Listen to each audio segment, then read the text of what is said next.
할렐루야 감사합니다. 이전에 우리에게 주어진 시간 스가랴 11장을 우리가 공부하겠습니다. 스가랴는 전체가 14장으로 구성되어 있죠. 그죠? 이제 마무리가 이제 되어가는 단계인데 스가랴 11장 앞에서는 우리가 10장을 통해서는 메시아로 인한 은혜와 축복, 다시 말하면은 이스라엘 백성들이 받을 그러한 복에 대한 부분들, 그 다음에 또한 미래적 측면에서의 우리에게 또한 임할 내용들, 그 내용들을 담고 있죠. 오늘 본문에서 11장도 마찬가지입니다. 그 선민이 미워한 목자에 관한 형적, 그리고 메시아의 순환에 관한 예언. 그러니까 이제 이 스가랴 9장 이후에는 보시면은 10장 이후죠. 그죠? 10장 이후는 보시면은 이 내용들이 9장에도 이제 그 이야기를 합니다만 대부분 다 이제 메시아에 관한 이런 부분들과 함께 연관되어져 있는 것을 우리가 볼 수 있습니다. 그래서 오늘 11장은 전체적인 부분에 대해서는 이제 메시아의 순환에 대한 예언이거든요. 메시아의 순환에 대한 예언인데 그 메시아에 대한 순환에 대한 예언 앞에 또 무엇이 함께 이야기되는가 하면은 선민이 미워한 목자. 여러분 선민이 누구를 미워했겠습니까? 그죠? 선민이 여기서 이제 선민이라는 것은 하나님께서 택한 백성인데, 그런데 여기서 선민이라는 것은 잘못된 선민의 이런 사상관을 가진 이스라엘 백성들을 말하거든요. 그들이 여러분들 목자들을 미워했습니다. 그들이 목자를 왜 미워했을까? 여러분들 자신들에게 뜻에 안 맞는 거니까 목자를 미워한 것이죠. 자, 그러면은 하나님께서도 미워한 목자가 있습니다. 하나님께서도 싫어한 목자가 있습니다. 여러분들 이 선민의 잘못된 선민의 사상은 올바른 목자를 따르지 아니했습니다. 그죠? 그런데 하나님은 목자를 싫어하고 미워했습니다. 왜 그렇겠습니까? 어떤 목자였을까요? 거릇된 목자, 거짓된 목자, 잘못된 목자. 그래서 오늘 본문에 보면은 그 새 목자에 대해서 이야기합니다. 8절에 보면은 새 목자를 내가 한 달 동안에 새 목자를 제거했다. 이야기가 등장합니다. 그래서 오늘 본문에는 보면은 두 가지 부분들이 등장하는데, 하나는 목자, 그리고 또 하나는 메시아에 대한 도래될 부분들, 이 부분들을 다루고 있습니다. 자, 그러면은 우리가 본문 1절을 통해서 우리가 1절부터 텍스트를 통해서 내용을 보도록 합시다. 뭐 오늘 내용은 크게 이제 어려운 것들이 없습니다. 이미 그 지난주도 그런 내용들과의 또 유사점들이 오늘도 본문 속에서 그대로 넘어온다 이렇게 보시면 되겠습니다. 레바논아, 네 문을 열고. 여러분 레바논이 지역적인 측면에서 보면은 여기 이제 레바논이 등장하는데, 레바논에는 무엇이 유명합니까? 여러분 백향목이 유명하잖아, 그죠? 레바논의 백향목. 레바논은 백향목이 유명하거든요. 자, 여기서 레바논은 백향목과 함께 이제 거론되면서 이 레바논이 등장하는데, 레바논은 지역적 측면에서 보면은 북이스라엘입니다. 북이스라엘. 북쪽 이스라엘 북쪽 경계와 맞닿은 지역입니다. 이스라엘 북쪽. 그러니까 오늘 본문절에 보면은 이 유다와 이스라엘, 북이스라엘에 대한 부분들을 함께 설명을 하고 있거든요. 여기서 이제 레바논은 이스라엘 북쪽입니다. 이스라엘 북쪽의 경계입니다. 경계. 이 레바논에는 무엇이 유명했는가 하면 백향목이 참 유명했습니다. 백향목. 여러분 백향목은 벌레도 잘 먹지 않고요. 건물을 세우는 데 있어서 가장 중요한 하나의 재료가 됐습니다. 그래서 성전의 기둥이 백향목이잖아요. 이 백향목은 굽어지질 않아요. 둥글고 그 다음에 매우 둘레도 지름이 큽니다. 그러니까 높이 튼튼히, 그리고 쌓을 수 있을 뿐만 아니라 건물이 오래 지탱하는 효과를 함께 가지고 있는 거죠. 그러니까 벌레도 잘 먹지 않는 그런 백향목. 그래서 건축을 하는 데 있어서 제일로 그 당시 고대 사회에 있어서 중요하게 쓰였던 재료가 무엇이겠습니까? 백향목입니다. 백향목. 자, 백향목. 그래서 백향목은 여러 가지 의미 속에서 그 표현이 되어집니다. 자, 백향목은 여러분 기둥으로 세우는 거잖아, 그죠? 기둥. 백향목 같은 경우는 예를 들면은 이제 건축 재료를 쓸 때에 기둥으로 쓰지 않습니까? 자, 여기서 이제 나라라는 기둥, 그죠? 대체로 이제 이런 사람들을 기둥을 우리가 지도자를 기둥이라 그러잖아. 지도자들, 그죠? 지도자들을 이렇게 기둥이라 그러고 백향목을 여기에 비유를 지금 하고 있습니다.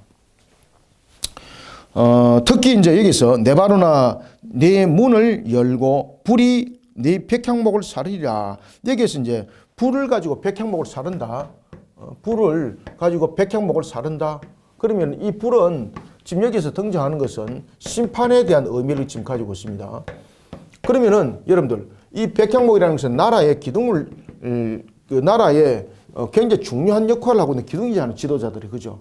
그런데 왜 이것을 불을 태울까? 여러분들 불을 태우면은 이거는 세워진 지붕 모든 구조적 측면이 무너지는 거지 않습니까?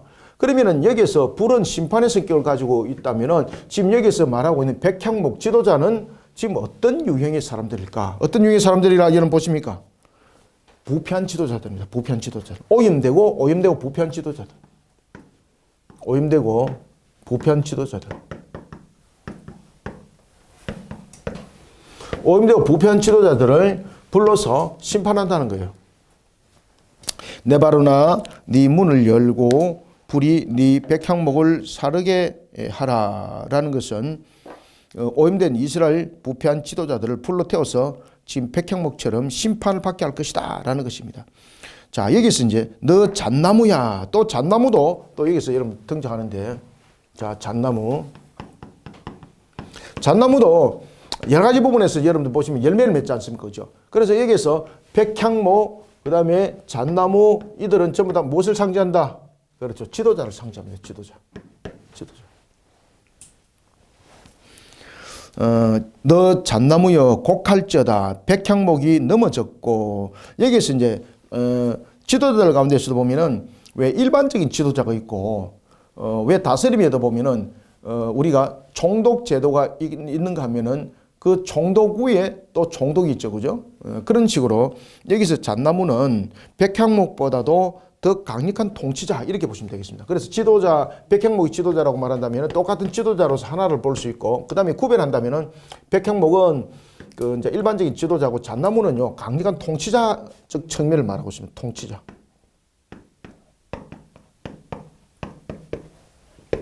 통치자. 너 잣나무여 곡할지어다. 백향목이 넘어졌고 아름다운 나무들이 쓰러졌음이로다. 바산의 상수리 나무들아. 자, 여기서 이제 바산의 상수리. 상수리는 어떤 의미를 가지고 있는가 하면요, 종교적 의미를 가지고 있습니다. 우리가 이제 창세기도 보면은 야곱이 그 모든 그 우상 요소를 수거하여서 어디다 묻었을까요? 상수리 나무 아래.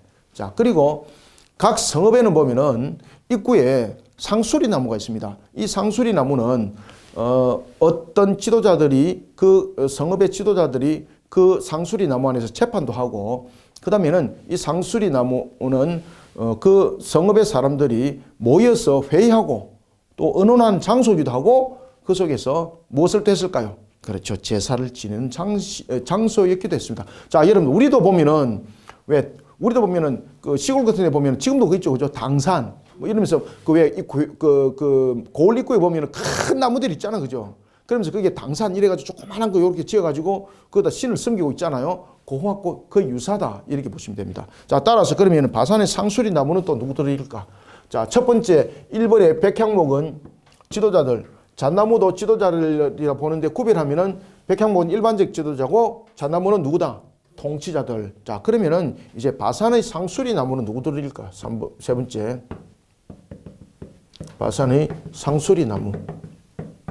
자, 앞에도 제가 말씀드렸죠. 그죠? 바산의 상수리 나무인데 지금 이 부분들은 이제 또 복수도 쓰고 있습니다만은 이 바산은 우리가 보면은 이제 기름진 곳, 이름 대표적인 게 바산이거든요. 그리고 또 하나는 바산 그러면 우상의 터가 있는 곳.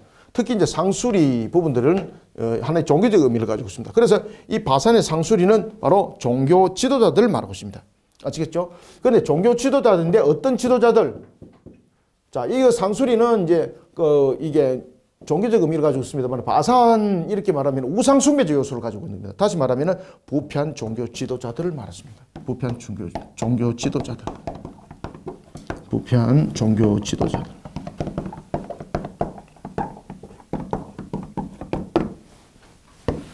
자, 이제 이해가시죠? 그죠? 백향목, 잣나무, 그 다음에 바산의 상수리 나무. 그것은 전부 다 심판이라는 거예요. 불로 다 태워버린다는 겁니다. 바산의 상수리 나무들아 곡할지어다 무성한 숲이 엎드려졌도다. 목자들의 곡하는 소리가 나며 그들의 영화로운 것이 쓰러졌음이로다. 어린 사자의 부르짖는 소리가 나며 이는 요단의 자랑이 사라졌음이로다. 이게 이제 그 목자들의 곡하는 소리가 무엇이겠습니까? 여기서 이제 목자들이라는 것은 이 백향목, 잣나무, 바산의 상수리 나무들 이런 부분들이 전부 다 합쳐져서 이제 목자들이라고 이제 할 수 있겠죠, 그죠? 목자들이 곡하는 소리가 날 것이다. 왜 그런가 하면은 그 모든 것이 이제 태워짐이 되는 겁니다. 자, 여기서 이제 그 목자들에 대한 성격을 이제 그 설명하고 있습니다. 그러면 이 목자들은 과연 어떤 유형들을 가지고 있었는가? 자, 여기서 보면은 백향목, 잣나무, 백향목, 그 다음에 바산의 상수리 나무들, 이 나무들이 하나의 지도자들로서의 그 부분들을 가지고 있지만은 전부 다 부패하고 그리고 불의한 속에 우상 숭배 속에 만연해져 있던 그들 이런 모습 속에서 그러면은 우리가 목자를 한번 봅시다. 자, 여러분들 목자는 어떤 그 역할이 가장 중요합니까? 목자는 그 두 가지 큰 역할들이 굉장히 중요하죠. 첫 번째는 그 양무리를 잘 이끌어가서 안전하게 보호해야 되죠. 그게 목자의 책임이죠. 그래서 목자의 손에는 양들을 관리하는 목자의 손에는 무엇이 있습니까? 지팡이. 그죠? 이 지팡이는 그저 자신이 장거리를 가는데도 필요한 것이지만은 주변에 뭐 어떤 짐승들을 물리치는 역할도 이 지팡이가 하는 것이거든요. 그 다음에 두 번째 목자의 또 가장 큰 역할들은 무엇입니까? 목자가 그러면은 양들을 보호하는 것으로만 끝납니까? 양들은 보호하면은 양들은 그냥 살아가는 것이 아니잖아요. 목자가 어디가 먹을 것이 있는가를 잘 이끌어서 먹을 거리를 정해야 되죠, 그죠? 그래서 목자는 지키심과 보호하심과 양육이라는 먹을 것을 공급할 의무가 있는 것입니다. 그것을 두 가지의 큰 의무를 감당하지 못하면 목자의 자격이 없는 거죠. 그런데 여기서 오늘 본문에 보면은 굉장히 재밌는 이야기 합니다. 지금까지 보면은 이 백향목과 같은 자들, 잣나무와 같은 자들, 그 다음에 바산의 상수리 나무와 같은 자들이 왜 심판에 임할 수밖에 없는가 하면요. 두 목자의 모습을 하고 있는데 하나는 어떤 목자, 사들이는 자로서의 목자, 하나는 파는 자로서의 목자. 그러면서 이들이 다시 말하면은 내가 그것을 사들였기 때문에 내 마음대로 해도 된다. 또는 파는 자는 내가 이것을 팔아서 여호와께 내가 제물로 드릴 것이다. 여호와께 예물로 드릴 것이다. 이러니까 모든 것을 자신의 유권적 해석을 통해서 자신들의 입장에서 전부 다 좋은 방향으로만 해석하는 거죠. 그러면 결국은 거기서 피해봤던 대상들은 전부 다 누굽니까? 양들이죠. 그죠? 양들이죠. 양들을 지키고 보호하고 양육도 하지 아니하고 그것을 가지고 자신의 그냥 노략거리로 자신의 유익을 위해서 그것을 이용을 하면서 그것을 마치 신앙인 것처럼 위장을 하고 말을 하더라는 것입니다. 그것이 바로 이 목자들, 두 목자들의 모습입니다. 자, 봅시다. 4절부터 여호와 나의 하나님이 이르시되 너는 잡혀 죽을 양떼를 먹이라. 자, 여러분들 잡혀 죽을 양떼를 먹이라는 것은 이게 무슨 이야기입니까? 이게 잡혀 죽을 양떼를 먹여라. 잡혀 죽을 양떼. 그럼 이게 양떼가 무슨 죄졌다는 이야기입니까? 이게 그것이 아니고 지금 여기서 무슨 이야기를 하고 있는가 하면은 지금 양이 잡혀 죽을 양떼를 먹이라는 것은 양이 스스로의 방어력이 없죠. 그죠? 그 다음에 자신이 스스로의 뭔가를 일구어서 뭐 음식을 만들어 먹을 수 없죠. 그죠? 그래서 이런 양의 연약한 모습을 잡혀 죽을 양떼로 여기서 그 표현하고 있다고 여러분 보시면 됩니다. 그래서 목자의 가장 큰 의무는 여기서 나타납니다. 잡혀 죽을 양떼를 먹이는 겁니다. 그러면 목자로서의 사명감을 가지고 외부로부터 위험의 요소를 제거하고 그 다음에 그들을 지키고 보호하고 먹을 것을 제공하는 것이 목자로서의 모습이라는 겁니다. 아시겠죠? 그죠? 그래서 여기서 잡혀 죽을 양떼는 양떼가 스스로 방어력이 없죠. 그죠? 첫 번째는 방어력이 없습니다. 그죠? 방어력이 없습니다.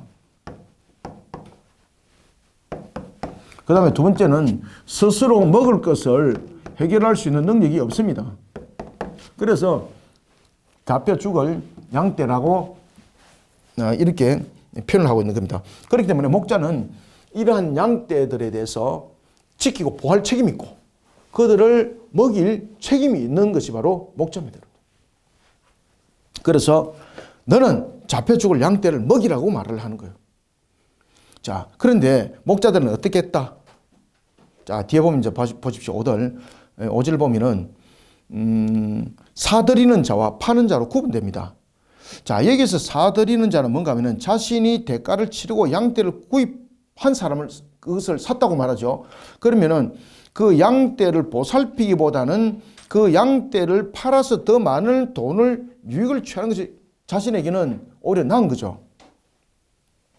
그래서 여기서 보면은 5절에 사들인 자들은 그들을 잡아도 죄가 없다 하고 라는 것은 무슨 말인가 하면 자신이 대가를 주고 양떼를 구입했기 때문에 양떼를 보살피기보다는 다시 산 것을 팔아서 더 많은 돈을 버는 것은 정당하다. 자, 이렇게 말을 하고 있는 것입니다. 그러면은 여기서 사들인 자들은 누구의 의미를 가지고 있는가 하면요. 이와 같이 그 침략자들로 보면은 아수르와 같고 바벨론과 같고 이런 자들을 말하고 있습니다. 그죠? 그리고 또한 목자들도 마찬가지입니다. 자신이 그 양떼를 샀다. 그래서 양떼를 내가 지키고 보호하기보다는 양을 먹이기보다는 팔아서 더 많은 이익을 취하는 속에 나는 그 서 있다라고 말해도 나는 죄가 없다. 왜 그러면 나는 정당성이니까. 이렇게 말할 수 있겠죠. 그죠? 근데 여기서 이제 비유적 측면에서 목자를 이제 들고 놓은 가장 큰 이유는 사고 파는 것이 아니라 목자의 역할이라는 것입니다. 이랬죠. 그죠? 목자의 역할인데 여기서 거짓된 목자들은 보면은 목자로서의 역할을 강조하는 것이 아니라 내가 그것을 샀다라는 정당성 속에서의 모든 행위, 그 부분들을 말을 하고 있는 거죠. 자, 그러면은 어떤 이야기가 주어질 수 있는가 하면은 자, 이런 부분들입니다. 아수르와 바벨론이 전쟁에서 승리를 거뒀다. 그죠? 자신들의 힘에 의해서. 그러면은 그 전쟁에서 이긴 자들을 포로로 삼아가지고 자신들이 다른데 종으로 팔아먹고 노예로 팔아먹었다. 내가 그것을 차쟁자로서의 나는 정당성이다. 나는 죄가 없다. 이렇게 말할 수 있는 거잖아요. 그죠? 왜? 그 전쟁에서 이긴 포로자들을 내가 마치 산 것과 같고, 그리고 내가 그것을 팔아서 유익을 얻었기 때문에 내가 무슨 죄가 있느냐. 이렇게도 거꾸로 말할 수 있는 것이거든요. 지금 그런 두 가지 측면을 함께 다 비유를 하고 있는 거예요. 하나는 이스라엘의 지도자들의 모습이고, 또 하나는 아수르와 바벨론과 같은 그러한 모습들의 그들을 포로된 자들을 노예로 팔아먹고 종으로 팔아먹은 그 부분들을 두 가지를 말하고 있습니다. 그래서 여기서 사들인 자들은 두 가지의 비유죠. 하나는 잘못된 목자들이고 사들인 자는 크게 두 유형으로 설명됩니다. 사들인 자는 첫 번째는 누구로 이야기되어집니까? 거짓 목자들입니다. 그리고 또 사들인 자는 아수르와 같고 그 다음에 바벨론 같은 침략자들입니다. 하나님께서 그래서 심판한다는 겁니다. 불로. 바벨론과 같은 자들.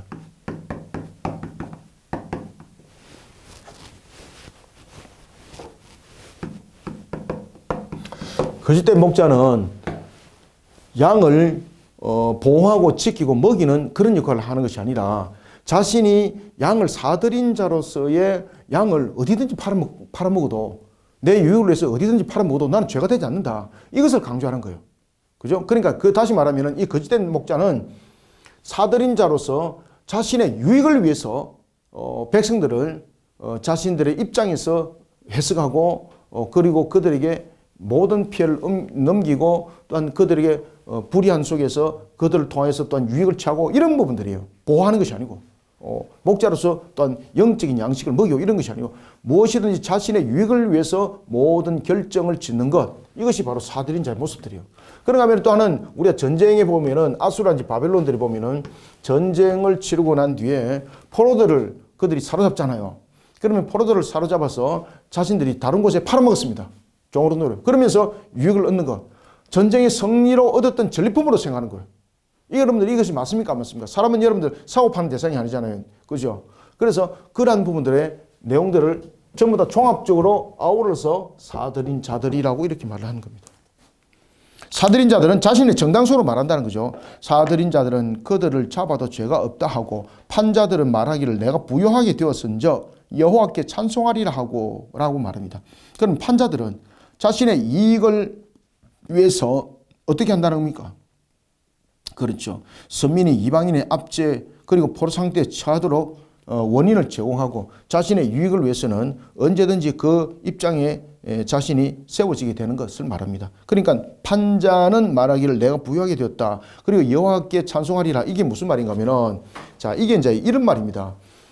특히 이제 예수님 때 보면은 사두개인들은 보면은 이 천국에 대한 개념, 그 다음에 하나님으로부터 축복을 받았다는 이 개념이 어디에 있는가 하면은 자신들이 현실에서 많은 물질의 부요를 누리는 것, 높은 지위를 가지고 권세를 쥐고 있는 것, 이런 것을 축복을 받았다, 천국을 살아간다, 이렇게 말했던 겁니다. 자, 그러면은 여기서도 본문에서도 마찬가지입니다. 지금 여기에서 자신들이 부유하게 됐다는 것은 어떤 의미로 지금 해석이 되는 겁니까?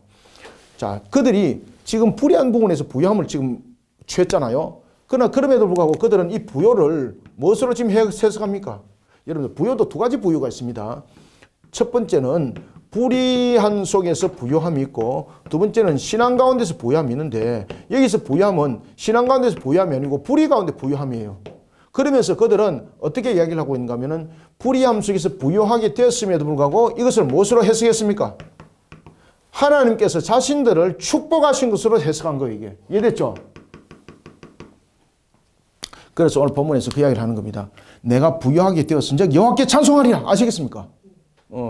물질이 많은 것이 하나님이 나를 축복했다. 이렇게 보는 겁니다. 그러니까 이런 부분들이 예수님 당시의 사두개인들의 모습이 바로 물질의 풍요를 누리는 것이 자신이 하나님으로부터 축복을 받았다는 부분들로서 표현했던 것과 똑같습니다.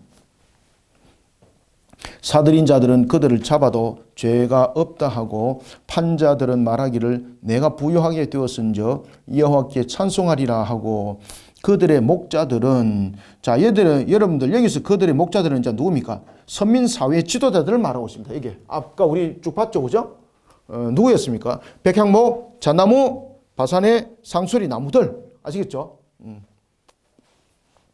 그들의 목자들은 그들을 불쌍히 여기지 아니하는도다. 6절 여호와가 말하노니 내가 다시는 이 땅 주민을 불쌍히 여기지 아니하고 여러분들 왜 다시는 이 땅 주민을 불쌍히 여기지 않는다는 뜻입니까?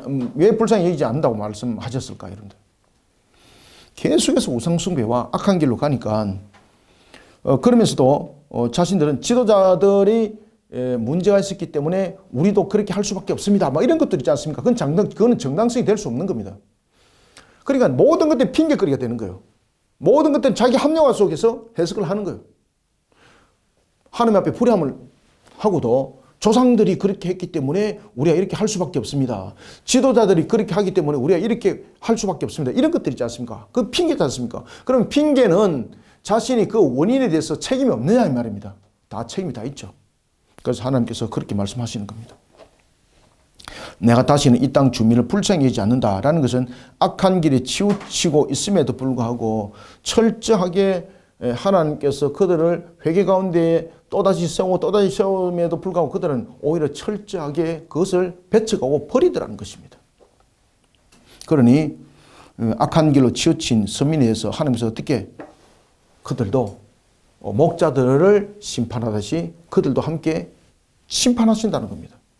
그래서 이 스가랴를 통해서 성전 재건하고 있는 그 모습 속에 지금 가장 중요한 강조점이 무엇입니까? 신앙을 똑바로 하라는 겁니다. 신앙을 똑바로 하라. 신앙을 똑바로 세워라.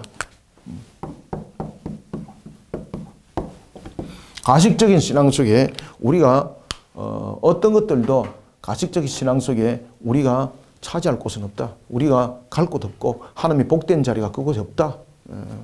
단적으로 말하면 바로 그 내용입니다.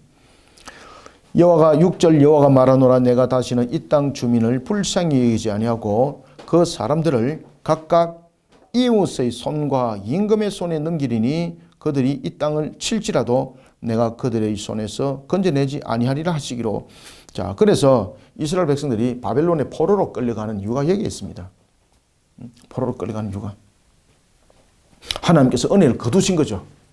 하나님께서 은혜를 거두심으로 그 일들이 난 겁니다. 그런데 이스라엘 백성들은 지금 여기서 포로 상태에서 돌아온 자들이 지금 그 성전을 재건하고 그 내용들을 이어가지 않습니까?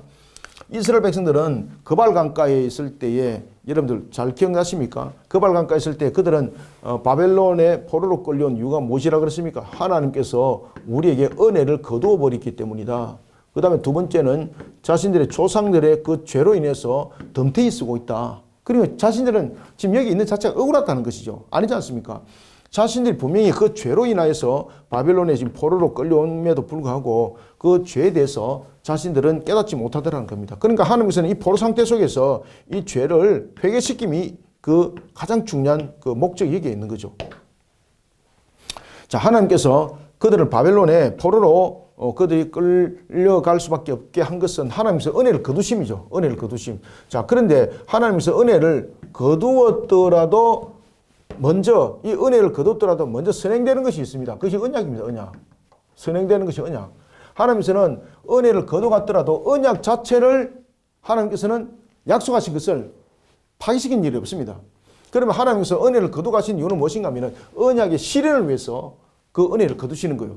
왜냐하면 은혜의 그 언약의 실현을 위해서 불의한 부분들이 마귀가 창궐하는 부분에 대해서 언약이 성취되는 것은 아니지 않습니까? 그죠? 그래서 은혜를 거둬가는 걸 통해서는 은혜를 거둬가는 것은 언약의 성취를 위해서 그들을 회개시키는 그런 단계 속에 있는 것입니다. 자, 6절 다시 봅시다. 여호와가 말하노라 내가 다시는 이 땅 주민을 불쌍히 여기지 아니하고 그 사람들을 각각 그 이웃의 손과 임금의 손에 넘기리니. 여기서 임금의 손은 누군가 아시죠? 이방의 그 압제자들을 말하고 있습니다.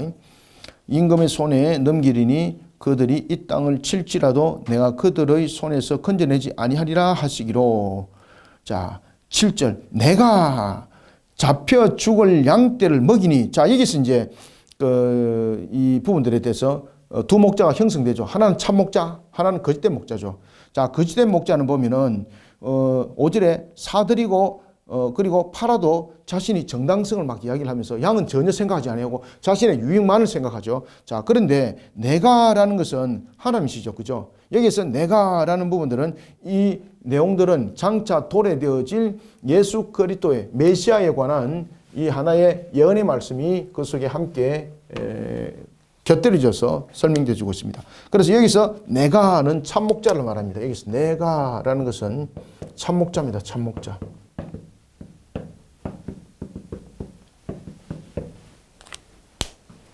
내가 잡혀 죽을 양떼를 먹이니 참으로 가련한 양들이라. 내가 막대기 둘을 취하여 하나는 은총이라. 그렇죠? 보십시오. 은총. 하나는 은총이라 하며 하나는 연합이라 하고 양떼를 먹일세. 자, 앞에서 보면은 이 거짓된 목자들은 사들이는 자의 역할, 파는 자의 역할로서의 지금 목자들이지 않습니까? 그러니까 목자의 온전한 제대로 역할들을 하지 못하면서 자신의 유익만을 생각한다는 거죠. 자신의 얻을 이익만. 그런데 여기서 참 목자는 어떻습니까? 가련한 양을 먹이고 가련한 양을 보살피는 그 속에 모든 중심 사익이 있습니다. 자, 여기서 보면은 가련한 양들이라 내가 막대기 둘을 취했다. 야, 여러분들 그 목자가 막대기를 취한다는 것은 막대기를 취하는 이유가 무엇입니까? 양들을 보호하고 지키고 인도하기 위해서 막대기가 필요하죠. 자, 그런데 앞에서 사들이는 자들, 판자들은 이러한 양들을 보호하고 지키는 측면에서 막대기가 없는 거죠. 여기서 막대기는 어떤 역할을 합니까? 목자가 양떼를 관리하기 위해서 사용되는 지금 도구입니다. 아시겠죠? 그죠? 그런데 앞에서는 보면 거짓된 목자들은 사들이고 파는 것에 있어서 모든 부분이 중심이 되어 있습니다. 자기 유익. 그러니까 그 속에는 막대기가 등장하지 않습니다. 지금 그런데 참 목자 속에는 막대기가 등장합니다. 이 막대기는 중요한 이유를 설명하고 있습니다. 막대기가 하는 역할이 무엇입니까? 그렇죠? 양들을 지키기 위해서. 그리고 이제 숲에 이제 뱀들이 있으면 이 막대기 갖고 제거했잖아. 그죠?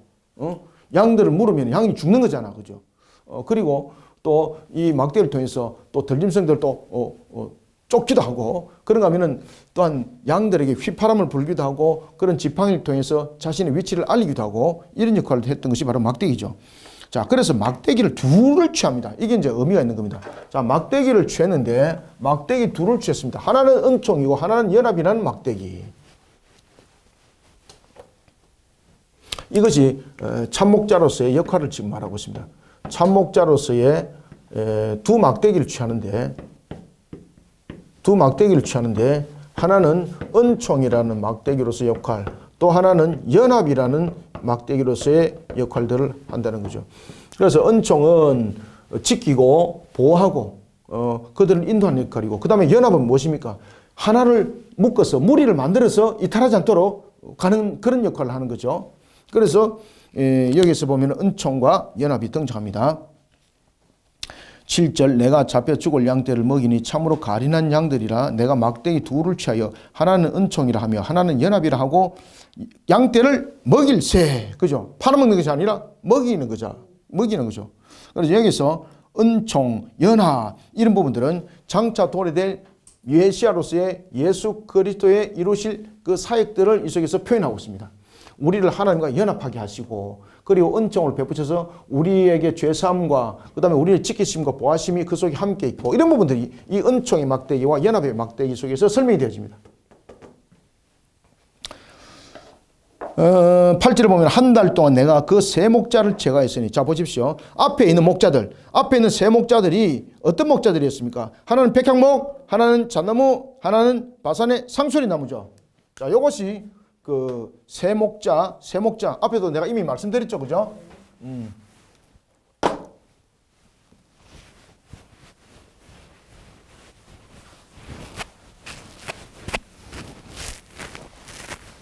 자, 그럼 이 세 목자들이 누가지 보다도 확실해 봅시다. 자, 세 목자는 앞에서 우리가 이미 봐왔습니다. 첫 번째는 우리가 보면은 이 순서로 그냥 봅시다. 잣나무, 그 다음에 백향목 나무, 백향목이라고 나와 있죠, 그죠? 백향목이라고 나와 있고, 그 다음에 바산의 상수리 나무. 자, 이것이 세 목자예요. 그러면은 잣나무는 누구를 말할까? 여기서 이제 잣나무는 바로 이 왕으로서의 역할들을 감당하고 있는, 그러니까 그 지도자들 가운데서도 통치자라고 그랬죠, 그죠? 통치자로서의 역사 속에서 누구겠습니까? 자, 지금 이 스가랴를 통해서 이 세 목자 중에서 악한 목자, 가장 대표적인 세 사람이 누군가면은요, 여호야긴, 시드기야입니다.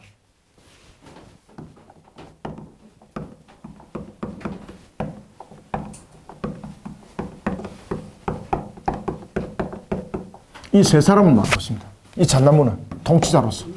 자, 그 다음에 이제 백향목은 그 일반적인, 여러분 잘 아시는 것처럼 지도자라 그랬죠, 그죠? 지도자라고 본다면은 그 당시에 누구였습니까? 바리새인들과 같은 자들, 서기관과 같은 자들, 그 다음에 바리새인과 같은 자들, 이런 자들이고, 그 다음에 이제 바산의 상수리 나무들은 바로 누굽니까? 종교 지도자들, 바로 제사장, 이런 부분들을 담고 있습니다. 그래서 여기서 보면은 우리가 이 백향목이라고 본다면은 가장 대표적인 것이 그 장로들이 이 속에 또 있겠죠, 그죠? 이 속에 있다면 장로.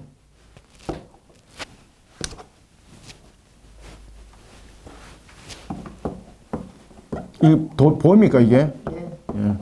장로들이 있고, 그 다음에 바산의 상수리 나무들은 거짓된 선지자들.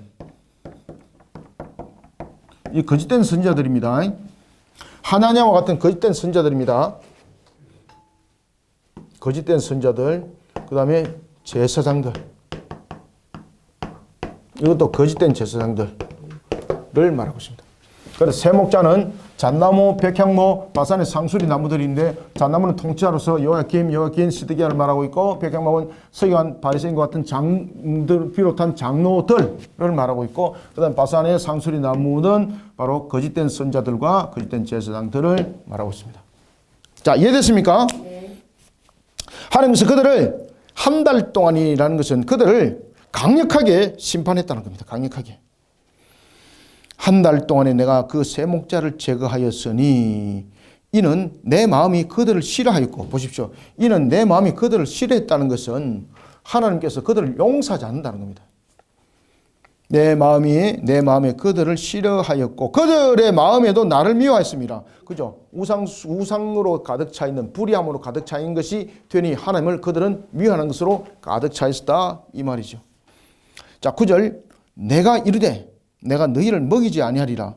죽는 자는 죽는 대로, 망하는 자는 망하는 대로 나머지는 서로 살을 먹는 대로 두리라 하고. 자, 이것이 뭔가 하면요, 바로 죄에 대한 값입니다. 이게 공의 값입니다. 이게 하나님께서, 야, 하나님께서 이거 너무하시네 라고 말씀하시면 안 돼요. 이게 무엇입니까? 그렇지, 공의의 값을 말합니다. 공의가. 우리는 여러분 항상 공의 가운데 놓여 있습니다. 이거 굉장히 여러분들 이것을 두렵게 보셔야 됩니다. 공의 가운데 반드시 값이 있습니다. 그래서 음란은 반드시 음란에 강력한 값이 있고요. 불의는 불의대로 강력한 값이 있고, 우상숭배는 우상숭배에 따라 강력한 값이 있습니다. 그게 전부 다 어디에 적용됩니까? 공의에 적용됩니다. 공의에.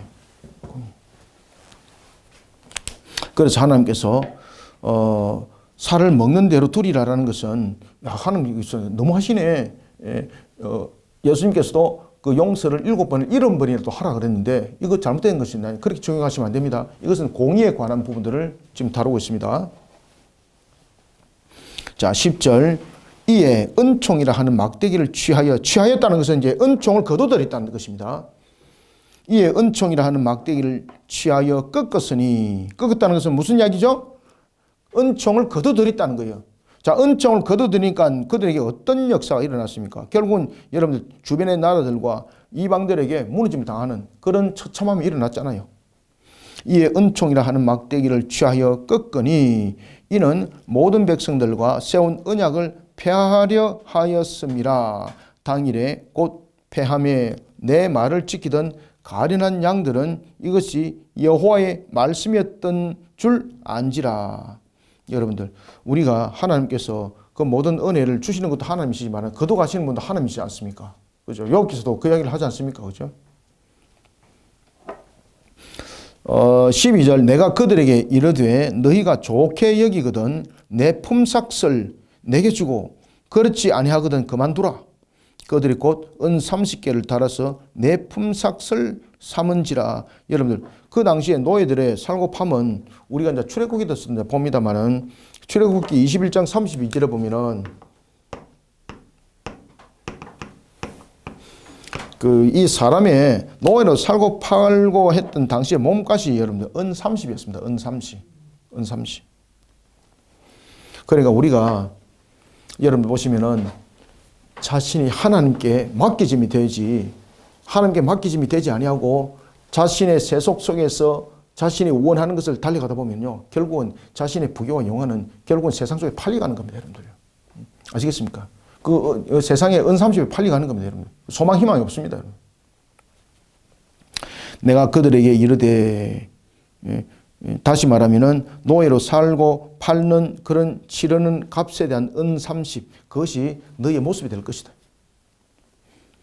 내가 그들에게 이르되 너희가 좋게 여기거든 내 품삯을 내게 주고 그렇지 아니하거든 그만두라. 믿음 속에서 들어오든지 아니면은 너희들이 원한 바를 쫓아가든지. 여러분들, 여호수아도 이런 말을 하죠. 여호수아가 마지막으로 죽음을 앞두고 유언을 남길 때 뭐라고 말합니까? 나와 우리 가족은 오직 여호와 한 분만을 섬길 것이니 너희들도 어떻게 하라? 선택하라. 여호와를 섬길 것인지 아니면은 우상을 섬길 것인지 이방의 신을 섬길 것인지 선택을 하라. 그러잖아요. 그죠? 그럴 때 이제 그 여호수아의 그 유언 앞에, 죽음 앞에 그들은 뭐라고 말합니까? 우리도 여호와를 한 분만을 섬기기를 원하나이다. 그죠? 선택을 하라. 지금 하나님께서 그 말씀을 하는 거죠.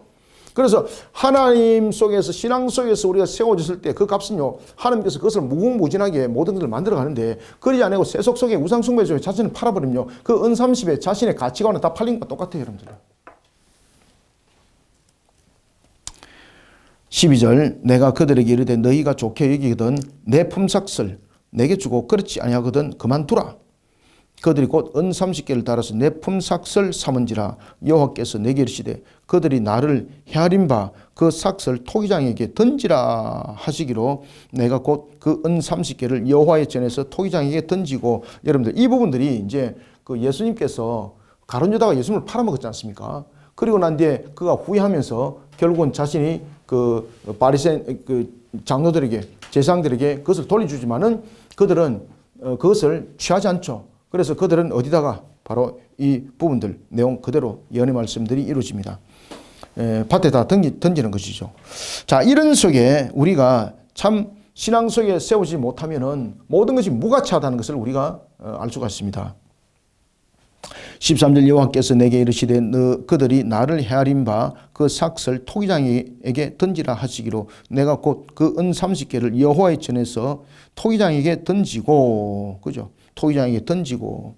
그래서 여기서 삭시라는 것은 이스라엘 백성들이 그들을 보호하고 먹이신 목자이신 그러한 하나님의 수고에 대해서 자기 나름대로의 평가한 값을 지금 말하고 있는 것이죠. 여기서 가장 중요한 것은 우리가 하나님 앞에 신앙으로 자신을 드리짐이 가장 중요한 거예요, 여러분들요. 14절 내가 또 연합이라 하는 둘째 막대기를 꺾으니.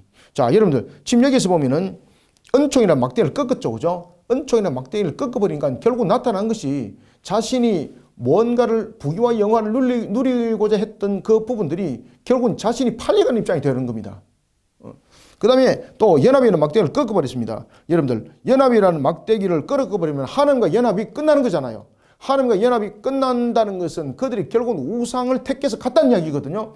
그러면 그들이 받을 하나님으로부터 또 다른 하나의 은혜가 있습니까? 하나님과 연합을 이루지 못한 상태인데 하나님께서 축복하신 것을 누릴 수 있나요? 없습니다, 여러분들요. 모든 것의 축복의 근원은 하나님으로부터죠. 만물의 주관은 하나님으로부터죠. 근데 이것을 착각해서 이것이 마치 자신이 다른 것을 수단을 통해서 얻을 수 있는 것처럼 착각을 해서 하나님과 관계, 신앙적 부분을 꺾어버렸다. 그러면요, 하나님과 연계되어져 있는 이 모든 것에 대한 은총, 모든 것에 연계된 축복의 동력적 부분들이 이미 다 끝나는 겁니다, 여러분들. 자, 14절 내가 또 연합이라 하는 둘째 막대기를 꺾으니.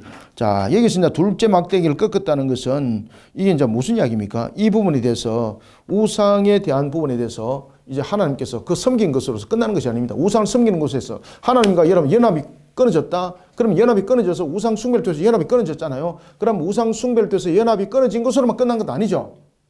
그 값이 공의 값이 있습니다. 무엇입니까?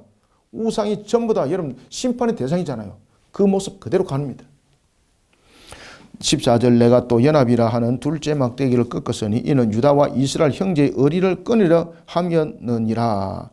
여호와께서 내게 이르시되 너는 또 어리석은 목자의 기구들을 빼앗을지니라. 그러니까 여기서 어리석은 목자의 기구들이라는 것은 결국은 그들이 가지고 있는 통치력, 그들이 가지고 있는 모든 지도력, 이런 부분들을 지금 이야기를 하고 있습니다.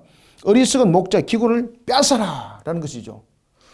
지금 어리석은 목자의 그러한 기구를 빼앗아라는 것은 어리석은 목자를 따르지 못하도록 하라는 것이거든요. 이것을 하나님께서 스가를 통해서 명령을 하시기도 합니다. 그러니 어리석은 목자들의 그 기구들, 다시 말하면 앞에 있던 그 지팡이 그런 것들이죠. 권위, 권세를 상징하고 있는 것들, 그 부분들을 빼앗아라. 그러면은 그 목자는 권위, 권세가 지금 상실되고 없어지는 겁니다. 그죠? 여호와께서 내게 이르시되 너는 또 어리석은 목자의 기구를 빼앗을지니라. 16절 보라 내가 한 목자를 이 땅에 일으키니. 자, 이게 이제 무슨 말인가 하면은 하나님께서 목자를 세웠습니다. 하나님께서 목자를 세운 이유가 무엇입니까? 양들을 잘 관리하라고, 양들을 지키고 보호하고 잘 먹이라고 목자를 세웠잖아요. 그런데 오늘 본문 속에서 이렇게 말합니다. 내가 목자를 세웠는데 이 목자가 자신의 권위, 권세만 가지고 양들을 오히려 팔아먹고 양들을 오히려 위험에 빠뜨리는 그런 역할을 했더라. 그런 그들을 내가 가만둘 수 있느냐 이 말이에요. 그것이 16절이에요. 그래서 16절은 여기서 나타나는 그러한 혹독한 하나님의 징계, 징벌, 이런 부분들이 이 속에 임함을 말하고 있습니다. 그래서 이 하나님께서 세우신 목자, 다시 말하면은 여러분들 잘 아시는 것처럼 이 세 목자들이죠. 그죠? 이 세 목자들이 6가지의 악행을 범했다는 겁니다. 6가지 악행. 자, 봅시다. 16절, 17절 마무리합니다. 보라, 내가 한 목자를 이 땅에 일으키리니. 첫 번째, 그가 없어진 자를 마음에 두지 아니하면. 이게 무슨 말입니까? 양이 한 마리가 도망갔습니다. 그러면은 예수님께서도 잃어버린 한 양을 찾으러 갔잖아요. 근데 그들은 계산하는 거죠. 아, 요거 찾으러 갔다가 내가 가지고 있는 거 잃어버릴 수 있겠네? 그러니까 그거는 여러 가지 부분에서 이익적 측면에서 그냥 잃어버린 것으로 생각하고 찾으러 가지 않습니다. 그 목자에 대한 진정한 하나님께서 세우신 진정한 목자의 의미를 상실했다는 뜻입니다. 지금 이해됐습니까? 그래서 여기서 내가 한 목자를 이 땅에 일으키시니라는 것은 이런 이제 목자들을 세운 겁니다. 여호야긴, 시드기야 이런 식으로 세운 겁니다. 세 목자들을. 그런데 없어진 자를 마음에 두지 않는다는 것은 이 우리 속에 양들이 있는데 이 양들 가운데서 이 우리를 이탈해서 빠져나간 이런 양이 있다는 거죠. 그 양들을 찾는다, 안 찾는다? 안 찾는다는 거죠. 왜 안 찾습니까? 그 양을 찾으러 가다가 자신이 울타리 속에 있는 이 양도 누군가가 훔쳐가 버리면 자신이 손해보는 거죠. 그래서 자신의 이익을 추구하기 위해서, 자신의 이익의 보존을 위해서 이 잃어버린 무리를 통해서 잃어버린 그 양들을 찾으러 나서지 않는다는 겁니다. 그 다음에 두 번째, 흩어진 자를 찾지 않는다. 그죠? 흩어진 자를. 없어진 양 마음에 안 둔다.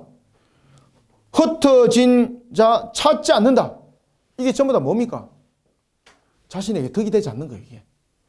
이 흩어진 자를 찾아간다든지, 그 다음에 잃어버린 자를 찾아갔을 때에 남은 것에 대해서 자신이, 누군가에서 잃어버릴 수도 있는 거죠. 그러면 자신에게 큰 손실이 임하잖아요.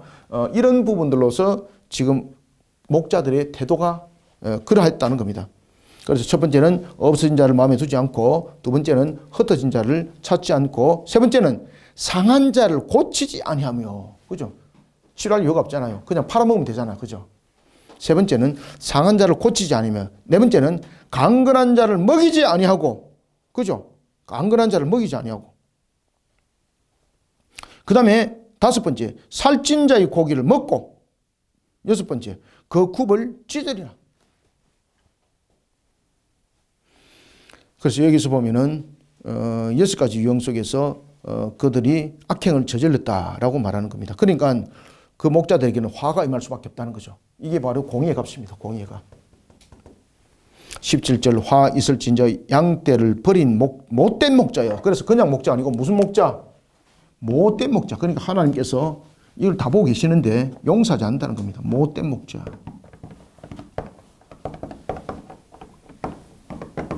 지금 못된 목자들을 전부 다 무엇의 값으로 심판합니까? 전부 다 공의 값입니다. 공의 값. 화 있을진저 못된 목자여 칼이 그의 팔과 오른쪽 눈에 내리리니. 자, 여러분들 오른쪽 눈에 내린다는 것은 어떤 의미를 가지고 있습니까? 이게 오른쪽 눈에 내리고 팔이 내린다는 것은 그의 권위와 그들이 바라볼 수 있는 모든 영광들을 전부 다 제거시켜 버린다는 겁니다. 그의 팔과 오른쪽 눈에 내리리니 그의 팔이 아주 마르고 그의 오른쪽 눈이 아주 멀어 버릴 것이라 하시니라. 여기서 팔과 오른쪽 눈은 무엇을 의미를 한다고요? 팔은 할 수 있는 행위잖아요. 능력. 그 다음에 오른쪽 눈이라는 것은 자신들이 볼 수 있는 것들. 그러니까 권세와 명예, 그 권위를 전부 다 박탈시켜 버린다는 겁니다. 하나님께서. 자, 오늘은 우리가 스가랴 11장 통해서 이러한 부분들을 보았습니다. 그래서 선민들의 이러한 부분에 대해서 잘못된 모습들 속에서 목자의 모습들, 그런가 하면은 진정한 앞으로 도래될 메시아에 또한 관한 순환사, 이런 부분들이 함께 곁들여져서 내용이 전개되어졌습니다. 자, 11장은 여기서 마무리하겠습니다. 감사합니다. 수고하셨습니다.